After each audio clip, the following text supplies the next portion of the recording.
రేపు అరణ్యక గౌరీ వ్రతం సందర్భంగా ఈ వ్రతం యొక్క ప్రాముఖ్యత పురాణ గాథ గురించి తెలుసుకుందాము. జ్యేష్ఠ మాసంలోని శుక్లపక్ష షష్ఠి రోజున తోటి ముత్తైదువులతో కలిసి గౌరీదేవిని పూజించడమే అరణ్యక గౌరీ వ్రతం. గౌరీదేవికి అరణ్యాలంటే చాలా ఇష్టమని కదంబ కననావాస వన సంచార కులాస అశోక వనికాప్రియ లాంటి పేర్లు స్పష్టం చేస్తాయి. ఇక వ్రత విధానంలోకొస్తే అరణ్యక గౌరీ వ్రతాన్ని స్త్రీలు లేక దంపతులు కలిసి ఆచరించవచ్చు.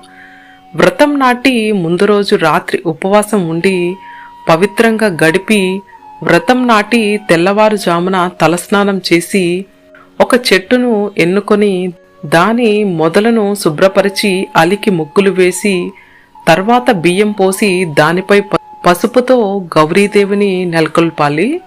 ముందుగా వినాయక పూజ చేసి తర్వాత విధి విధానాలతో గౌరీదేవిని పూజ చేయాలి. అనంతరం ముత్తైదువులకు దక్షిణ తాంబూలాలు ఇచ్చి వారి ఆశీర్వాదం తీసుకొని ఈ వ్రతాన్ని జీవితాంతం ఆచరించవచ్చు. ఈ విధంగా పూజ చేసుకున్న తర్వాత వ్రత కథను చదువుకోవాలి. ఈ వ్రతం ఆచరణలోకి రావడం వెనుక ఆసక్తికరమైన పురాణ గాథ ఉంది. పూర్వం మధుర ప్రాంతాన్ని చంద్రపాండ్యుడు అనే రాజు పరిపాలిస్తూ ఉండేవాడు.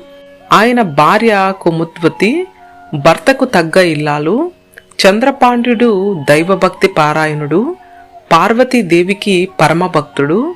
నిత్యం శివపార్వతులను పూజిస్తూ ఉండేవారు.